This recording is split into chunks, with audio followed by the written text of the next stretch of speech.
नमस्कार दोस्तों, स्वागत है आपके अपने channel amazing maths with Dinesh. आज हम सीखेंगे विलोपन विधि द्वारा समीकरणों के हल करना। तो आइए देखते हैं किस तरह से समीकरणों को हल किया जाता है। हाँ तो 10th क्लास के बच्चों, जैसा कि हमने प्रश्नावली 3 हम कर रहे हैं और प्रश्नावली 3 में जो दिए गए हमारे समीकरण हैं उनको हल करने के मैंने आपको 3 तरीके बताए थे। पहला तरीका था हमारा प्रतिस्थापन। देखिए मैं आपको पिक्चर के माध्यम से बता रहा हूँ। दूसरा मेथड था हमारा वज्र गुणनफल। मैंने आपको दोनों तरीके बता दिए, मतलब आपके दोनों हाथों में क्या इस समय डायमंड्स। अब बचा तीसरा तरीका। यदि कोई भी प्रश्न इन दो तरीकों से ना निकले तो आप ये तीसरा तरीका अपना लेना। दैट इज, समझ गए आप सभी? हाँ, तो आज हम उसी थर्ड तरीका इसका हम कर रहे हैं, तीसरा तरीका हम कर रहे हैं। इसका नाम है विलोपन विधि। जी हाँ, विलोपन विधि। इस विधि से हम दिए गए दो समीकरणों को किस तरह से सॉल्व करते हैं, आइए हम देखते हैं। बेटा आपको पता है कि जो भी हमारी एक्सरसाइज है उसमें हमारे पास दो समीकरण होते हैं, दो चर वाले समीकरण। पहला है 3x जमा 3y बराबर है 8 और दूसरा समीकरण है 4x जमा 6y बराबर है 7। इसको हमने समीकरण का नाम दे दिया, समीकरण 1 और समीकरण 2। पहले हम क्या करते हैं, a1 a2 b1 b2 c1 c2। पहले की वीडियो में आपने सभी ने देखा होगा कि हमने ये पता लगा लेते हैं कि क्या इसके हल निकलेंगे या फिर हल नहीं निकलेंगे। तो यहाँ पर हम छोटा सा देख लेते हैं। 3/4 a1 a2 और 3/6 b1 b2, ये दोनों इक्वल नहीं है तो इसके निश्चित तौर पर हल निकलेंगे, इसका अद्वितीय हल निकलेगा। तो वो हल क्या होगा, अब हम कैसे निकालते हैं। प्रतिस्थापन भी हमने कर लिया, वज्र भी हमने कर लिया, तीसरा मेथड है विलोपन। देखिए, विलोपन का अर्थ पहले आपको समझना होगा। विलोप, किसी चीज का विलोप हो जाना मतलब उस चीज का समाप्त हो जाना, उस चीज का लुप्त हो जाना। हमारे पास दो चर हैं x और y। इस मेथड में हमें एक चर को विलुप्त करना पड़ेगा, उसका हमें विलोप करना पड़ेगा। And so that this method is known as, क्या बोलते हैं हम इसको, विलोपन विधि। अब विलोप किसका करें, यह आपके ऊपर डिपेंड करता है। आप x को विलोप करना चाहते हो या y को विलोप करना चाहते हो, ये आपके ऊपर डिपेंड करता है। बट मैं आपको एक छोटा सा सजेशन दूंगा, जो आसान होगा बेटा उसी को अपने विलोप करना है। जैसे विलोप कैसे होगा मैं आपको बता रहा हूं। एक समीकरण में 3x और 3y है, दूसरे समीकरण में 4x और 6y है। हम एक्चुअली करते क्या है, इन दोनों समीकरणों को आपस में माइनस करना होता है। अब जब हम इसमें से इसको माइनस करेंगे, 3 में से 6 तो 3 आ जाएगा, 3 में से 4 करेंगे तो 1 आ जाएगा।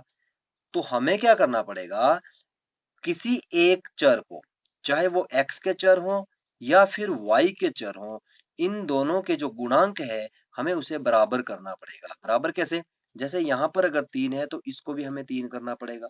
अब 3 तो कर नहीं पाएंगे, ये 3 है तो इसको 6 करना पड़ेगा। कहने का तात्पर्य है कि इन दोनों के गुणांक एक जैसे होने चाहिए। यदि ये 6 है तो ये भी 6 होना चाहिए।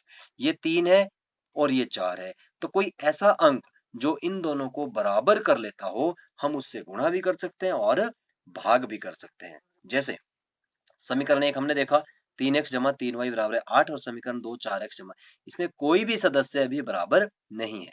तो हमने देखा कि यदि समीकरण 1 जो है, इसका ये 3 जो सेकंड इसका y है, दूसरा जो पद है, यदि इसको 2 से मल्टीप्लाई कर दिया जाए तो ये बन जाएगा 6y और ये भी है 6y, दोनों बराबर हो गए। बस हमारा यही काम करना होता है कि किसी एक चर को हमने बराबर करना होता है। तो हम क्या करेंगे बेटा, समीकरण 1 को 2 से गुणा करने पर, जी हाँ, समीकरण जो 1 है, पूरे के पूरे समीकरण के सभी पदों को किससे मल्टीप्लाई करना पड़ेगा, 2 से। तो हम क्या करेंगे, देखो 3x जमा 3y बराबर है 8 को गुणा 2 से कर दिया, ब्रैकेट लगा लिया ताकि सबको गुणा करना पड़ेगा। अब देखिए 6x, 3 से 2 को किया 6y इक्वली और 16। अब ध्यान से देखो, इसका जो सेकंड पद था वो 6y बन गया और इसका जो समीकरण दूसरे का दूसरा पद भी कितना है, 6y। अब हम आसानी से इन दोनों को विलोप कर सकते हैं। आपने क्या करना है, जब आपने समीकरण को मल्टीप्लाई किया तो इस समीकरण का नाम देना है 3, क्योंकि ये 1 था, इसका रूप अब चेंज हो गया, अब ये बन गया समीकरण 3 और ये था समीकरण 2। फिर आपने किसी एक में से, मैंने यहाँ पर हमने क्या किया कि समीकरण 3 में से 2 को घटाया, आप 2 में से 3 को भी घटा सकते हो, एज योर विश, जैसा भी आप चाहते हो। हमने क्या लिखा, समीकरण 3 से 2 घटाने पर घटाने का मतलब हाँ घटाते क्यों है बेटा, तभी विलोप होता है। बराबर संख्याओं को घटाने पर ही वो कट सकती है आपस में। तो देखिए समीकरण 3 पहले हमने लिख लिया 6x जमा 6y बराबर है 16 और उसके बिल्कुल ठीक नीचे लिख लिया हमने 4x प्लस 6y बराबर है 7। समीकरण 2 नाम जरूर लिखना है और एक हल्की सी थोड़ा सा डिस्टेंस रख के एक हमने लाइन लगा दी पहले नीचे, ये लाइन हमने बाद में लगाई। उसके बाद जब भी बेटा ये आपने पहली क्लासेस में भी किया था कि जब एक समीकरण से दूसरा समीकरण हम घटाते हैं तो उसके चिन्ह जो है वो चेंज करने होते हैं। घटा रहे हैं मतलब हम 6x में से 4x घटा रहे हैं, यहाँ माइनस का चिन्ह लगाया। इसमें से इसको घटा रहे हैं तो इसका चिन्ह पहले प्लस था वो क्या हो गया माइनस, इसका पहले प्लस था अब क्या हो गया माइनस। ये राउंड इसीलिए लगाया गया है कि इस 4 का जो भी चिन्ह है वो ये वाला होगा, ये प्लस नहीं है ये माइनस होगा। तो 6 में से 4x जब हम माइनस करते हैं तो हमारे पास बचता है 2x। 6y और 6y क्योंकि दोनों बराबर थे हमने ही किया है, ये दोनों आपस में कैंसिल हो गए। मतलब यहाँ पर हुआ y का विलोप, y समाप्त हो गया। और 16 में से जब 7 घटाएंगे तो कितना आया 9। नाउ अब हमारे पास केवल एक ही वेरिएबल है दैट इज x, तो x कितना आएगा 9/2। पहला आंसर आपका आ गया। अब y निकालने के लिए क्या करना है, बहुत सिंपल है। जो भी x का मान है उसको आपने समीकरण 2 में रखना है। तो समीकरण 2 हम क्या लिखते हैं, आप 2 में रखो 1 में रखो आपकी इच्छा है। मैंने 2 में इसलिए रखा क्योंकि 2 से मुझे लग रहा था कि जब मैं इसकी वैल्यू यहाँ 2 डालूंगा तो 4 कट जाएगा, ठीक है। इसीलिए मैंने समीकरण का मान समीकरण x का मान समीकरण 2 में रखा है।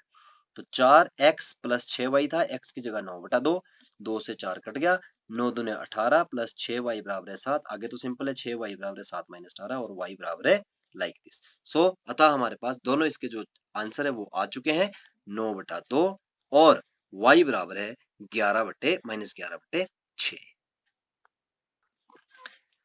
तो ये था बेटा हमारा एक एग्जाम्पल। आइए चलते हैं आपकी बुक के पेज नंबर 60। जी पेज नंबर 60 उदाहरण नंबर 11।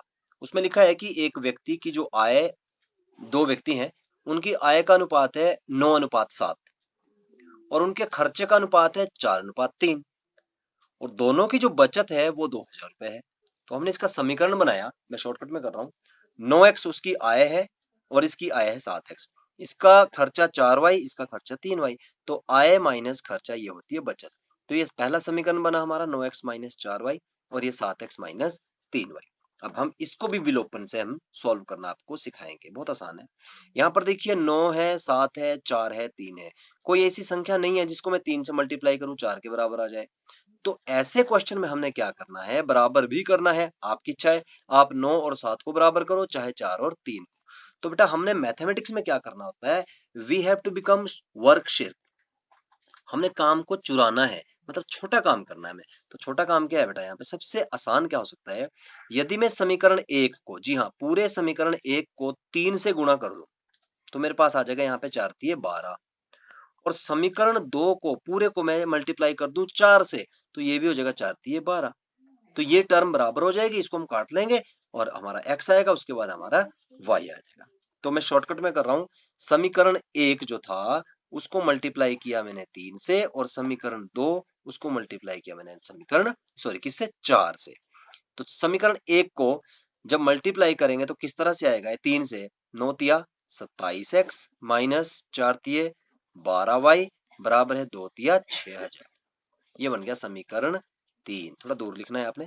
इसी के साथ इसको हमने किया 4 से मल्टीप्लाई तो कितना आया 7 चौके 28x माइनस ये भी 4 तिये 12y और बराबर है इसको हमने 4 से मल्टीप्लाई किया तो 4 में कितना हो गया 8000। ये बन गया समीकरण 4।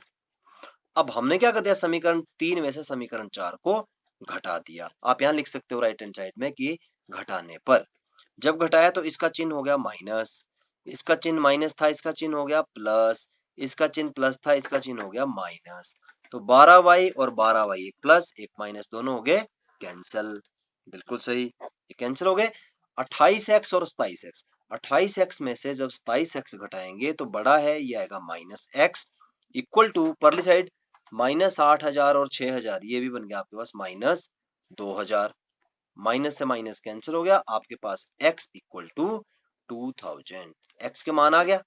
अब निकालना हमने y का मान, क्या करेंगे, हम लिखेंगे x का जो मान है समीकरण 1 में रखने पर। ये मैं आपको इसलिए जल्दी करवा रहा हूं क्योंकि पहला क्वेश्चन मैंने डिटेल में आपको समझा दिया। समीकरण 1 आपने पहले लिखना है 9x, सॉरी यहाँ पर -4y और बराबर कितना है बेटा 2000। x का मान रखा आपने 2000, यहाँ रख दिया 2000, -4y बराबर है दोबारा से 2000, ये कितना बन गया 18000, -4y बराबर है 2000, -4y बराबर है 2000 और माइनस कितना हो गया 18000, -4y बराबर है -16000।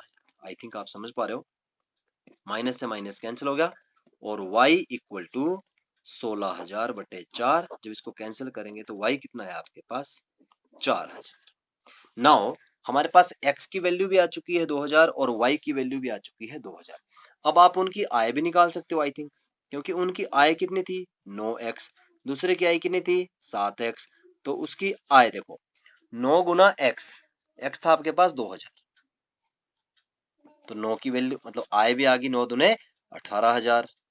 एक बार हम चेक कर लेंगे, और इसकी आय कितनी आई 7 गुना 2000, इसकी आय आ गई 14000।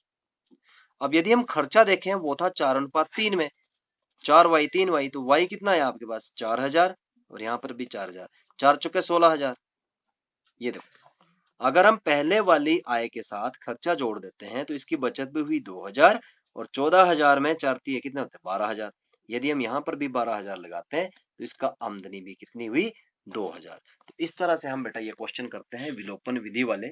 मैं आपको भी एग्जाम्पल के लिए 2 क्वेश्चन और देता हूँ, समझ में ना आए तो मुझे आप कमेंट कर सकते हो, मैं आपके लिए दोबारा से एक नई अच्छी सी वीडियो बना के डाल दूंगा। Thank you.